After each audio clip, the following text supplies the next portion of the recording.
Good afternoon, and on behalf of the Georgia Tech Alumni Association, I'd like to thank you all for joining us today. My name is Caroline Player. I welcome you all. We are in for a treat as alumna and entrepreneur Lara Hodgson guides us through our discussion on capacity today. Let me tell you a little bit about Lara before we get started.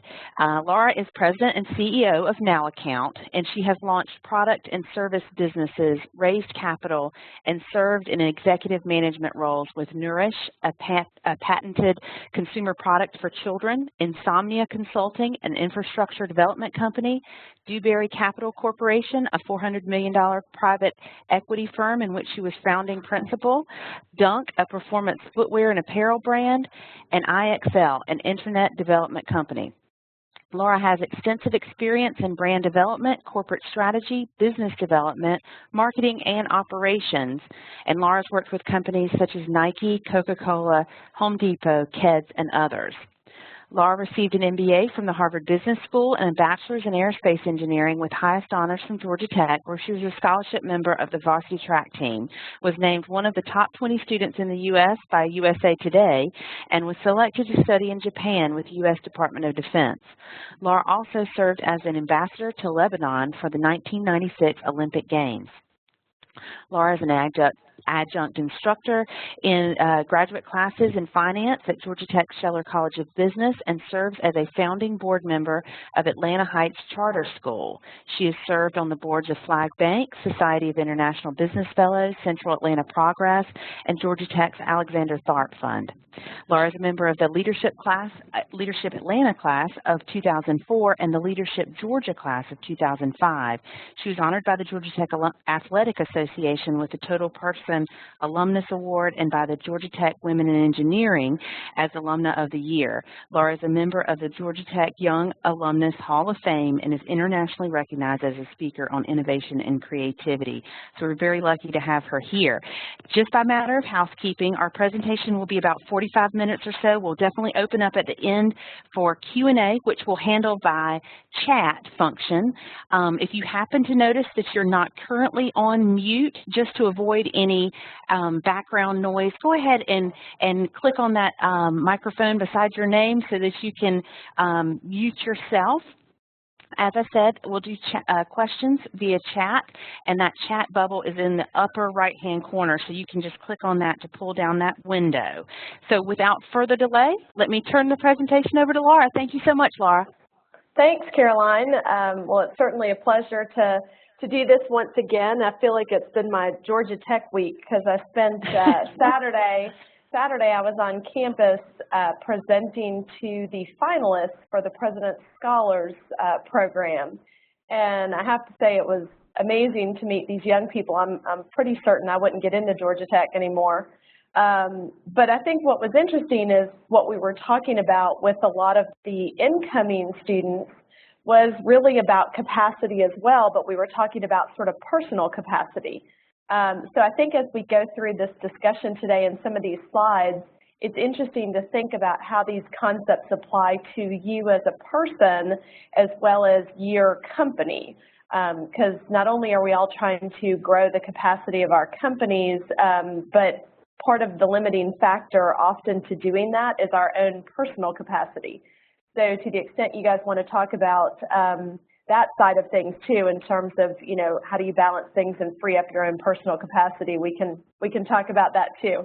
But again, our focus today is capacity, and I think the real theme is how do we get from startup to scale up? You know, you can read articles today where people talk about the fact that it's never been easier to start a business, and I agree with that. But I think that the most challenging part is growing that business. And everyone likes to think about the sort of sexy part of starting a business, getting that seed capital, filing patents, you know, launching that product. But that's really the easy part. The harder part is actually getting it to scale and getting your distribution channels to work and your capital sources to work. So as we think about, hit the wrong button. Hold on. There we go. So as we think about capacity, the first question is really how do you or do you want to grow? And I think, people assume that that's just a given, that everybody wants to grow their business, but that's not actually true. I mean, there's a lot of people who start businesses because they're really trying to build themselves a job. Maybe it's a single person consulting firm and your plan is to start a business and only take as much work as you can handle at any given time. And you may have no desire to grow and hire more people and bring on clients beyond those that you can manage yourself. So, I think it's a valid question to ask yourself, do you really want to grow and how much do you want to grow? And your answer should change over time. I've been in businesses where, for whatever reason, there may be a year or two period where you don't want to grow the business. Could be because you're trying to refine customer delivery models, trying to refine quality. Could be personal reasons that you don't want to grow the business. And then there's other times when you do want to grow.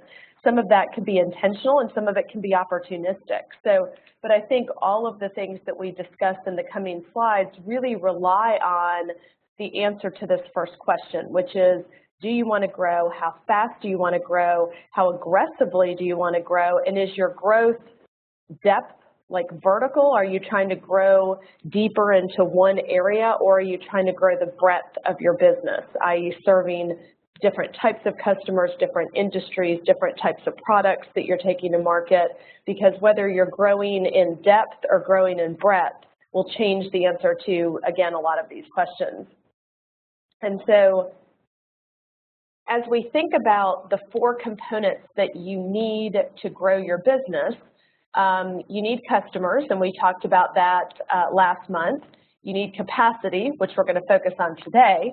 You need capital, which we'll focus on next month, and then you need commitment, which obviously is sort of a personal component to how you continue to drive something that may grow beyond what your own abilities are. So as we think about capacity, the challenge with capacity is it's time related. And so when you think about your capacity, you have to look at what your capacity is now, and then you have to look at what your capacity needs to be later and connect those two. So one of the things that I found interesting is I looked at the definition in the dictionary of capacity, and there's really 2 definitions. One is the amount that something can produce, which is obviously your current capacity. And the second is the ability or power to do, experience, or understand something. Now, the fact that it's ability seems to connotate something towards the future, right? That there's potential there to build capacity.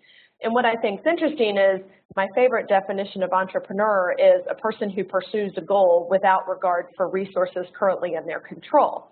So entrepreneurs by nature always have an eye towards the future, and current capacity seems to be without regard, meaning you're willing to grow the business in some cases ahead of your current capacity. And so how do you do that? How do you grow a business when you don't have the unlimited capital, or you don't have the unlimited bandwidth in terms of yourself and your staff, or you don't have the unlimited equipment and raw materials? How do you continue to grow and build an infrastructure for a future capacity that you don't have today? And that's what we're really going to look at. So as I mentioned, the first question is, do you want to grow? The second one is all growth good? And this is an interesting story. This came out of the local Noonan newspaper earlier this week, and it's about a local company called Green Belly that has developed these sort of meal bars, if you will. So instead of protein bars, instead of granola bars, instead of carbs, it's literally a full balanced meal.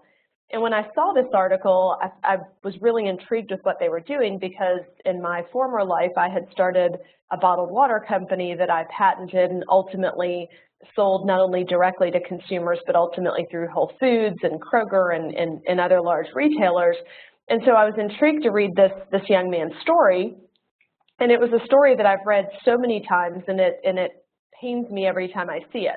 But here's a guy who's developed a fantastic product. He's worked for years on his research, working with food scientists. He's finally gotten the product, the packaging, et cetera, where he wants it. Reviews have been fantastic. He's serving customers across the entire United States.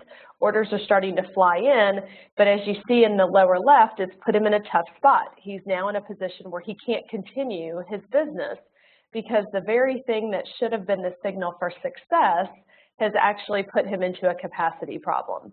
And as you'll see as we go along, capacity problems can exist both from the demand side and from the supply side. So in this young man's case, the demand side is actually going exceptionally well. That's his problem, is that he's got larger and larger demand for his product. He's at a point now where he can't keep up with that demand and continue to make these things by hand, probably in his own kitchen, but he's not big enough yet that the large production facilities, the large manufacturers will talk to him because he's not producing millions of pieces. He's probably still producing thousands. And so he's in that in-between point where, in his case, demand has outstripped his ability to supply the capacity that he needs, both in terms of raw materials, but more importantly, in terms of production. And so where does he go? I mean, he's stuck. Is it money that solves the problem? Does he go raise a whole bunch of money and then get some of these manufacturers to work for him? Or does that actually hurt him because now he's not going to own his company anymore?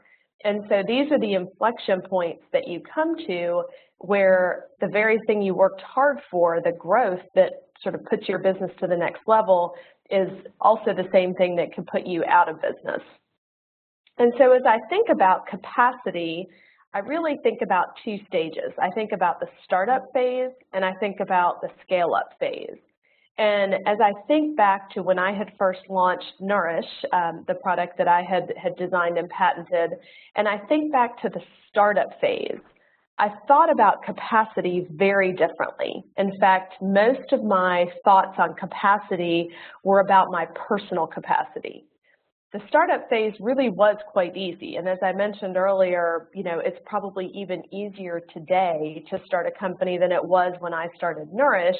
Part of that is because of technology. I mean, you know, whereas I had to go out and spend over $100,000 on molds, I could have used a 3D printer today and printed out a prototype for probably less than $100 and been able to take that to market and get orders.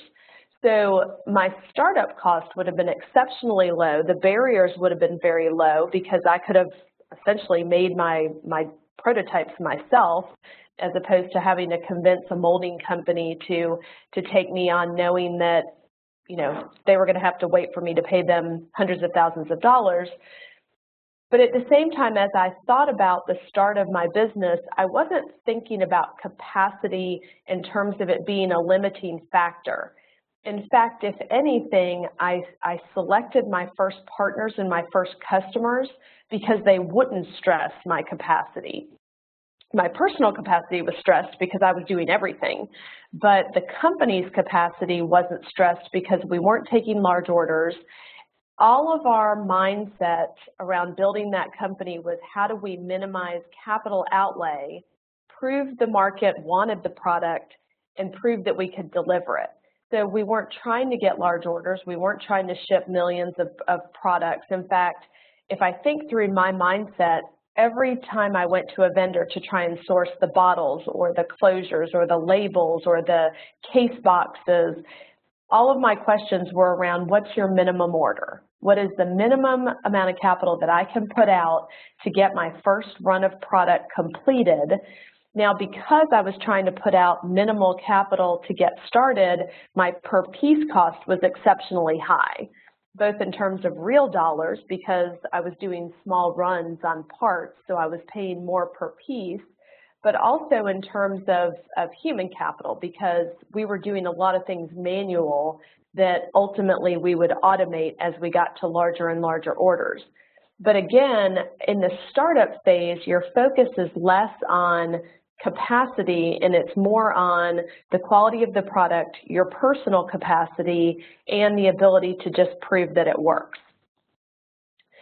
As you get to that startup phase, though, what you think about is that your customers are not stressing your capacity. In fact, you don't want a customer that will stress your capacity. So, for example, when I first launched Nourish, one of the first companies that came to us interested in selling our product was in fact Kroger. And I remember sitting there with the largest grocer in the country, and ultimately as we talked through how they would test it in 30 stores, and then they would wait 4 months and then see how it did and then roll it out beyond that, ultimately we came back with the answer that we did not want to start with them. Everyone told me I was crazy to turn down the largest customer in my industry. But at the same time, what I knew is that if we started with a large retailer like that, even though they would stick the product in 30 or 40 stores, we would not have the financial capacity to do all the marketing that would be necessary to tell everyone that it was stuck on the bottom shelf in the baby section. We also didn't have internally the capacity to take on massive orders if it started overnight. And, you know, this is one of the catch-22s to things like Shark Tank. Everybody says, oh, you should go on Shark Tank. You know, at a very early stage company, all that attention is actually not necessarily a good thing, because it gets your attention focused on the wrong things as opposed to building the infrastructure that allows your company to scale. And so when I think back to that startup phase, we started with smaller customers that would not stress our physical capacity. We started with a lot of things being manual, so our per unit cost was high, but we didn't have to put out a lot of dollars to, for example, buy equipment or automate tooling or things like that. Service was our focus, so we wanted to touch every single customer. We wanted a lot of interaction. Again, and at scale, that would stress your capacity because you can't physically know every customer when you have thousands of them. But early on, we absolutely wanted to keep few customers that were smaller, that we could test our model with, that would give us feedback, and because of that, our cost was relatively high. And so as you start to grow the business, we did start to think about larger and larger customers. And about a year and a half into launching Nourish, we got our first big order from Whole Foods. And as you see here, I put, is success a hooray or is it a yikes? And for us, it was a little bit of both. You know, we got our first order from Whole Foods. We were extremely excited. We had spent a year trying to build towards that. We felt like we had partners in place in terms of our manufacturing partners that could scale with us. We had started to automate some of our processes, although not all of them made economic sense to automate at that scale. We had started to put processes in place with our manufacturers that could scale in terms of learning what steps to do before others and how to, you know, label boxes and how to pack boxes and how to put tags on things. And so all of that we had started to refine, but the part we completely missed is when we got our big order from Whole Foods, it was pages and pages of things to agree to, from marketing dollars and, you know, different promotional things. And quite honestly, I had to call a friend in the industry to use as my thesaurus because I didn't understand half the words that the documents were using. And so as we came to understand what it was going to mean to ship these large quantities, it started to open a whole new set of challenges because we were working with different types of shippers. The product was now coming directly out of our third-party manufacturing facility and not ever being touched by me and the team. So we had to start to think about quality differently. But probably most importantly, our biggest challenge was that unlike our smaller customers that would pay us immediately, they would write us a check when we delivered the product or they would give us a credit card, Whole Foods wanted us to give them net 30 terms, which we didn't like, but we negotiated with our vendors to also let us take 30 days to pay. But what we realized is everyone told us you'll be lucky if they pay you in 60 or 90 days. And so I think our biggest aha, or, you know, more like an oh crap, was that we had not properly thought through what it meant to, yes, be able to recognize revenue, but to not have the cash that came with it in order to invest in the next order. And so that was a real challenge for us as we shifted from startup to scale up. And quite honestly, as I've said over and over, scale up is the hardest part. That's when the complexity starts to come in. And I honestly think that the world today enables startups to be easier than ever, but it probably makes scale up harder than ever. And I think part of the reason is that as you start to scale in most industries, you have to start to partner with other players, and the infrastructure has become increasingly complex to do that. So I think scaling a business is harder today than it has been in the past, even though things like technology are there to help enable it. So as we think about the scale-up phase, that's where capacity really becomes your limiting factor. And the interesting thing is, in a healthy scale-up, the capacity issue shifts. So at the startup phase, the capacity limitation is your personal capacity, but as you shift to scale-up and you start to actually, grow the business, hire more people, your personal capacity starts to increase because obviously you have help now, but the company's capacity starts to be stressed. And how you bring in those additional resources becomes key. So there's the whole layer of people issues starts to come into play. One of the biggest keys is timing. And it's interesting because when you start to scale your business will affect your success almost as much as if you scale your business. If you try to scale it at the wrong time, then things can go completely awry. And so what you have to start to think about is, as I did with Kroger, do you have the other components in place before you start to scale? Because as you start to scale, and I almost described it one day as, it's great to scale your business if you're the one pushing the snowball. If you push a snowball, it gets bigger and bigger and bigger because it picks up snow as it goes. What's not good is if the snowball starts to roll over you and you become inside of it with your arms and legs sticking out, and you're sort of now rolling down the hill along with the snowball. So again, the fastest growth is not always necessarily the best if it becomes unmanageable. And we'll talk a little bit about two different ways that you can manage that. When you get to that scale-up phase, most of your variable costs could start to shift to fixed costs. So for example, when I first started my business, I didn't have employees, I contracted with people.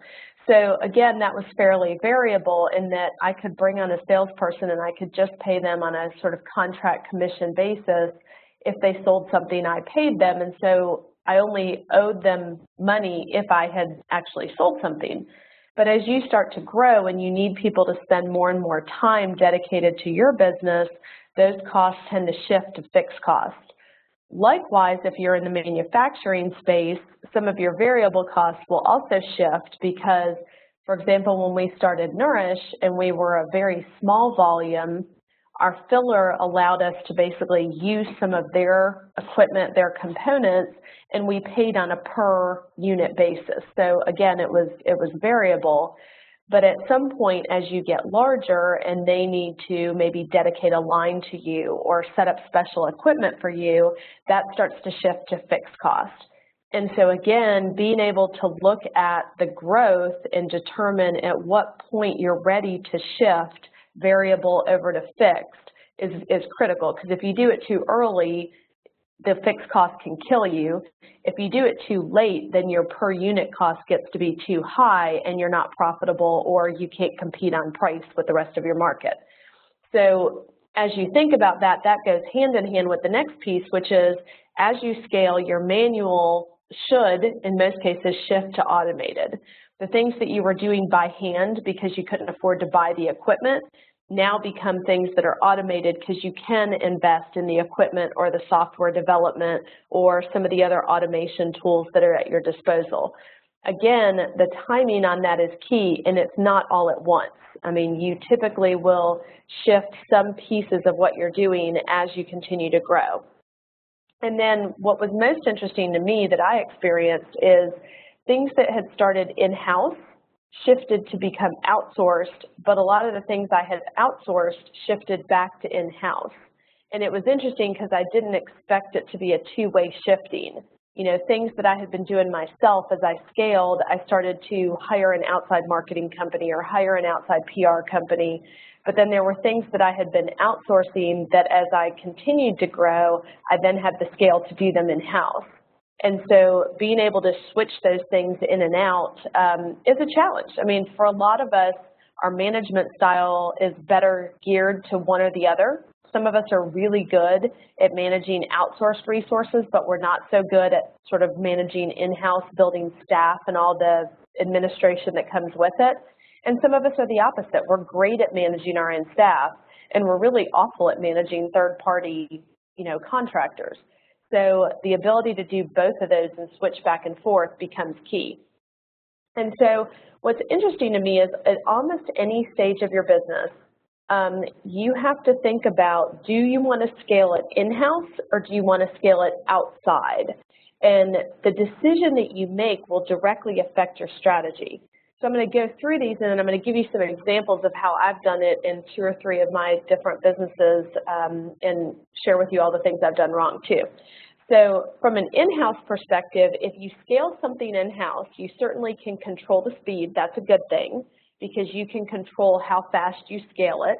You certainly have much more direct control over your people, over the processes, over the touch with the customer. And so, typically as you're growing in the early days, you want to do as much as you can in-house from the perspective that it gives you the learning to then improve your product. Obviously, though, scaling in-house requires a higher capital investment. You have to hire people or you have to build the capacity in-house. You have to buy the equipment. You have to, build the facility. And so doing something in-house or organically certainly will, in most cases, result in a higher capital investment, which we said early on we want to minimize, right? So there's a little bit of a catch-22 there. At the same time, when you scale in-house, you're able to not only scale your people in terms of numbers, but more importantly, you'll scale your people. I said scare, you might scare them too. You'll scale your people in terms of their knowledge. And that's the part that I think so many of us miss, that in our zest to scale fast, we outsource something, we start growing, the growth takes off, we're ready to start to do it in-house, and none of the people on our team know how to do it because you've outsourced it. And so part of it is, how do you scale knowledge, not just how do you scale people in terms of count. So thinking about scaling the capacity of your people in terms of their skills and their knowledge is something that is really hard to manage. And we've actually done it well here at Now Account, and we've done it poorly in a couple of cases, and I'll give you some examples of that. And then probably most importantly with the in-house, it does allow you to control the quality and the consistency of your message, your product, your customer service, et cetera. Whereas if you're outsourcing, you can certainly grow faster because you can leverage other people's resources. It requires less capital investment because, again, it tends to be more variable and you're not bearing 100% of those fixed costs. It allows you to scale your partners, and in many cases, that's as key to your growth as scaling your own people. The ability to have partners on board that understand your product, have relationships that you can leverage, have resources that you can leverage. So that's a huge part of scaling. But in many cases, when you're scaling with a partner, it's the partner that develops the knowledge and the know-how, unless you have a facility in place to bring that back in-house. And then one of the biggest issues with outsourcing is your quality control. So, for example, with Now Account right now, all of our scale from a sales perspective is coming through partners. We have partners all over that are signing on to help us distribute, and it's fantastic because it gives us exponential reach into the market. The challenge is we now have to focus our resources on monitoring the message, monitoring the quality of the delivery of the message, monitoring the content and the consistency, because we're not the ones delivering it. And if one of our partners delivers poorly or explains something poorly to our customers and then the customer's unhappy, that comes back to us. So again, making sure that if you do choose to use the outsourced model for something, and over the course of growing your business, you'll use both. But when you're outsourcing something, make sure that you have the resources in-house that are good at managing and bringing that knowledge back into the organization. because otherwise I have found that in most partnerships that go poorly, it's not the outsourced partner that was the problem, it's the internal resource that didn't manage the partner well. So before you go sign up partners, make sure you're ready to be a good partner. So just to give you a couple of examples and sort of war stories from my past, the first company that I had founded on my own, I had helped lots of people start and scale their businesses before I started my own. And really the catalyst for me starting my own business was that I became a mom. And so for the first time, I wanted to have sort of control over my schedule. I wanted to be able to prioritize the needs of my family when it made sense over the needs of what I was doing from a career perspective. And so that's what really led me to starting my own business. And my first business was called Insomnia, which is both an affliction I have, not medically, but my brain never turns off because I'm always thinking about problems. But it was also the first service business that I started. And so Insomnia was essentially doing a combination of consulting with large sort of industry-breaking ideas, as well as helping finance large complex projects. And so scaling a service business is all about people. And so when we started Insomnia, it was myself and my partner, and we brought in enough clients that we could manage ourselves. But at some point, you've maxed out your capacity, right? I mean, there's only 24 hours in a day, even for those of us with insomnia that are working most of the 24. There's only 24 hours in a day, and you can't scale beyond that. And so as word of mouth started to get out, some of our clients started to tell other people about what we did, and they wanted us to work with them, we had to, of course, start hiring more people, because the only way to take on more projects was to bring in more people. But again, timing is key, because you don't want to bring in the people before the project, or else you might have salaries and costs and not have the revenue to go with it. But you also don't want to wait and bring in the projects and then have to go find the people because you stand to underdeliver. And so our biggest challenge there was really finding the right resources, timing how we brought them on, and then being able to build that internal knowledge. And what we really did is we kind of created a hybrid model where we would start out contracting with someone on a specific project, and then if they did a good job and we felt like their skills translated to another project, we would sort of, you know, morph them into more full-time resources. And that seemed to work exceptionally well.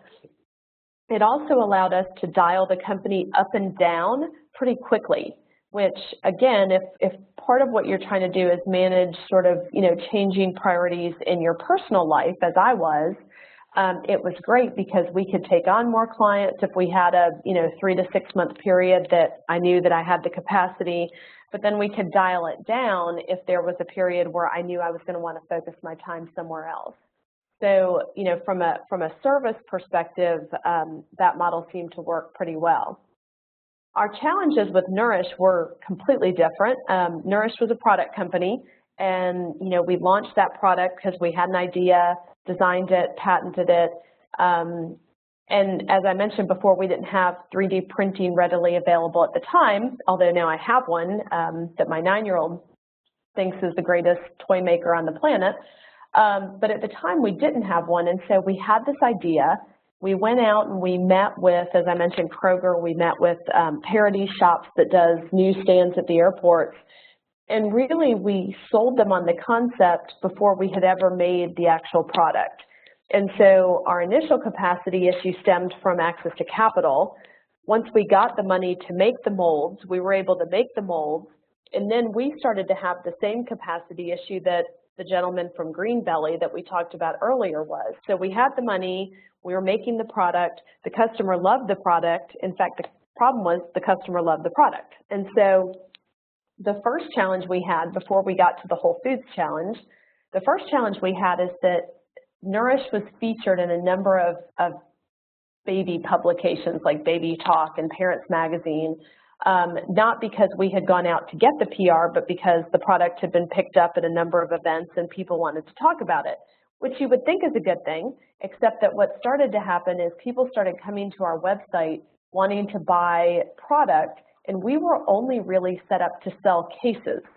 That was the packaging we had designed. We had not designed packaging to be able to ship, 3 bottles or 4 bottles or 6 bottles. And what we found is people wanted to start buying them as gifts. And so we were faced with the decision, did we go out and make that an in-house capacity? Did we, hire people? Did we buy the packaging to start to ship sort of one-off bottles with gifts? Or could we partner with somebody? And so what we ended up doing was partnering with B. Braithwaite, which was a local children's store. They sell fantastic products, for children from infant all the way, up to 7, 8 years old. And they have a breadth of product. And so as we thought about it, we realized that from a gifting perspective, sometimes people like to combine things. And so rather than us building that capacity, we went to B. Braithwaite and we said, look, if you carry the product, which you're already doing in your stores, and people want to buy it one-off, would it be okay if we just promote your store? Now, of course, to me, the negative to that was that my margins would be lower because I'd be selling it to them and then they're selling it to the ultimate customer as opposed to me just selling it direct online. But the benefits were that they would have the ability to package, sort of e-commerce type orders in-house much better than I would. And what ended up being just a fantastic partnership is that because of that, not only was Nourish promoted in magazines like Parents Magazine, but they started promoting Nourish, and then where you could buy it was B. Braithwaite. And so this store got to benefit from all the, the e-commerce orders that were coming in. And obviously, if people were going to buy a couple of Nourish bottles, they might buy something else to go with it. So there was the whole cross-selling opportunity. So that was an example where early on we were able to work with a partner, but because they were local, it also was a way for us to learn because we could see what products they were buying ours with and think about how we might expand the business going forward. Ultimately, our biggest challenge with Nourish ended up being the Whole Foods issue when we realized that growth could actually also mean death. And the Whole Foods growth was just so huge that we honestly couldn't fund it. And so that was actually what led to the start of my current company, Now Account, because I realized that as we were growing and taking larger orders, it was taking our customers longer and longer to pay us. And not being able to find a solution, I partnered with another Georgia Tech engineer, and we started the company Now Account to help any small business that's growing fast and is trying to access the capital to fund that growth. Instead of having to go get debt or instead of having to go get equity, they can actually use cash flow from operations, which is their own revenue, to fund their growth. And they can do that because Now Account pays them immediately for a flat merchant service fee and is not a loan. So I wanted to share one of my favorite comic strips because this was me at Nourish when I realized that instead of selling water, I was actually a free lender to my customers. And you'll see here that the person says, I've decided that your little company is going to give us an interest-free loan. You don't even have to sign any paperwork. I'm just going to pay you late while snorkeling. And the reason I think it's so funny is that the poor little businessman is saying, I demand no snorkeling, which is about the sum total of the power that you have when your large customers tell you they're going to pay you when they feel like it. And so that really created a cash flow issue for me, which became my biggest capacity constraint. I had the equipment, I had the product, I had the orders, I had the customers, but at the time I just didn't have the capital to fund the fact that someone would get a truckload of product but not pay for it for 60 or 90 days. And so as we mentioned before, I was looking for a way to be able to grow my business from my own cash flow as opposed to from debt or equity, and I couldn't find one, and I couldn't get my customer to pay me with a credit card, which would have also solved that. And so we created Now Account. And so I'm going to skip through, this just kind of shows, essentially what we did is we realized that when you go to Starbucks and you use your credit card, they get paid today and they have no risk on you. And so the merchant can grow as fast as they want. They have no accounts receivable. But for my company that was selling to Whole Foods, I wasn't getting paid right away and I needed my capital, but Whole Foods was basically using me as a bank. And so we created Now Account to allow the small business to get paid immediately, have no debt, and it's completely invisible to the customer. whereas Whole Foods would still get their invoice, they would still pay when they feel like it. In fact, they would still make the checkout to Nourish because Now Account is ultimately nowhere on the invoice. And so here's the interesting thing, we started Now Account, which solved Nourish's problem, but Now Account is now in the process of scaling, and so I'm experiencing a whole different set of challenges related to scale. So as I mentioned earlier, some of the scale issues, some of the capacity issues come from demand being so great that you can't supply it. And then in some cases, it comes from the fact that you can't access supply, right? So your supply gets cut off, you're also going to have a capacity issue. And I told someone the other day that if you wanted to explain my life over the last year, it would be the picture in the middle of this slide, which is two shoes that are tied together. And the reason that would explain my life is that I remember as a kid when you would crawl under a chair and tie your buddy's shoes together, knowing that when they stood up, they would take maybe one step before they fell over. And the amount that they could travel was directly related to the length of their shoelaces. Because if you have long shoelaces, you can take a big step or two small ones, but if you have really short shoelaces, you can't go anywhere.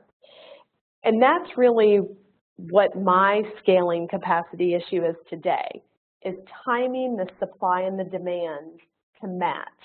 Because with Now Account, if our demand outstrips our supply and people sign up faster and faster and faster, and I don't have the capital in place to buy the invoices, then I would underdeliver to the customer.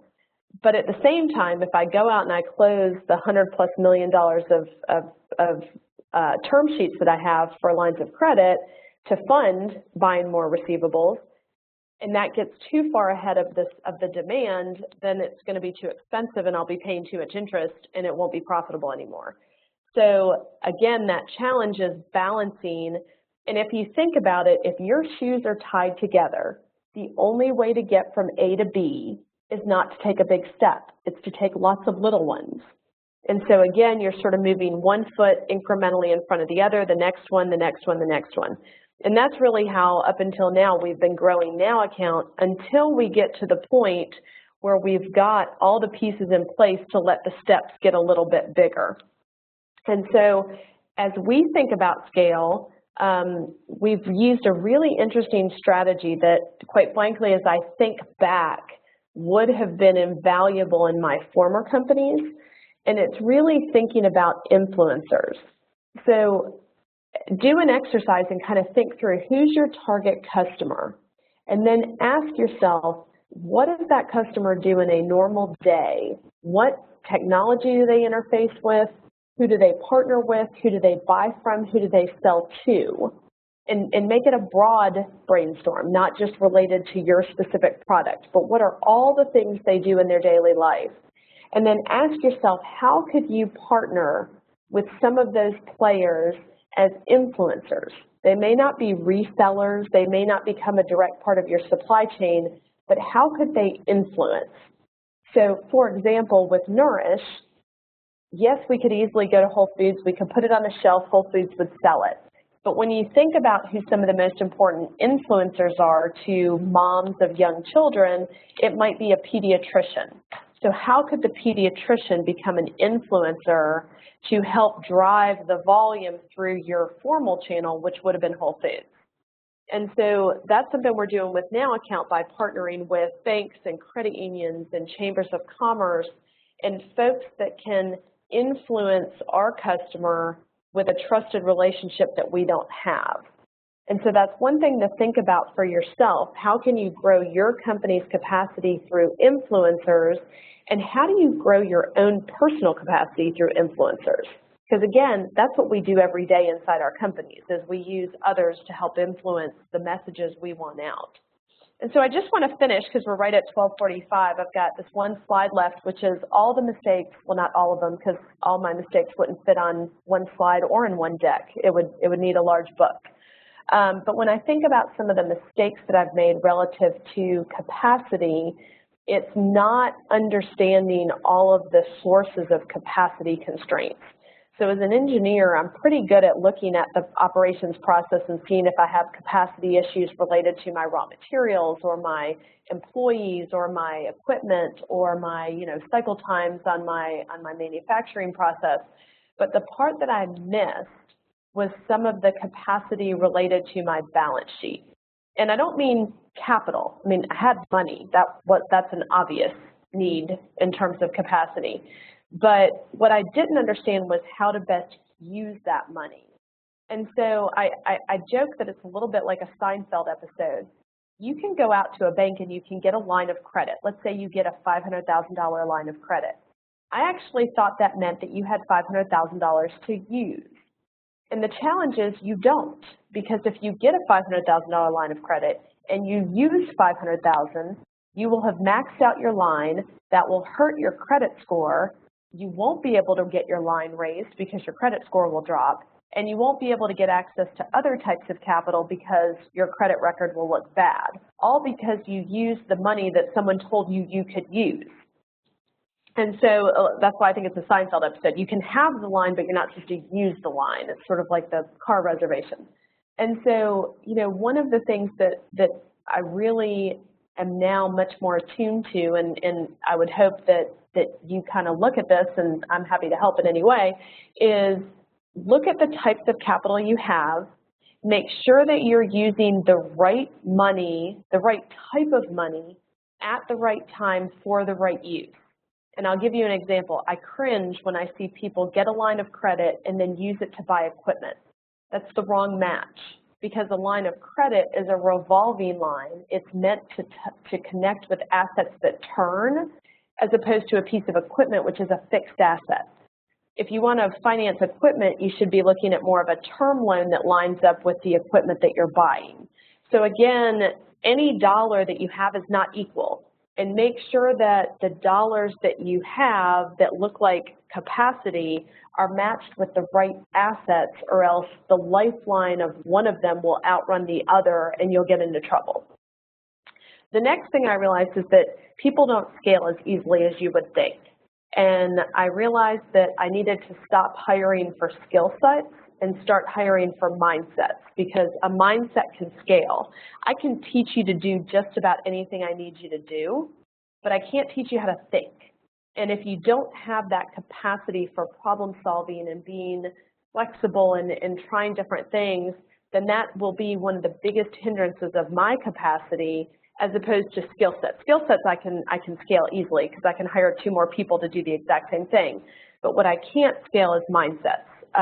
So mindsets are things that you do have to hire for so that the person can scale their skill sets. And then the last piece is that your partners really do have to be all in. And when I think back to Nourish, I spent so much time finding these suppliers that would work with me because I was the smaller one. And I found some great partners, but the challenge was, as we started to grow, not all of the suppliers could scale with us. Because remember, every one of us has to ask that very first question, do I want to grow? Well, I did, but it turns out that when my growth started to get really fast, some of my suppliers didn't want to grow that fast. They didn't want to do whatever it took to make my orders get bigger and bigger and bigger. They were there to help me, and it's not that they didn't want to be supportive, it's just that my growth was going to take their business in a direction they didn't want it to go. And so on a couple of occasions, we had to find new suppliers, which is never an easy thing to do.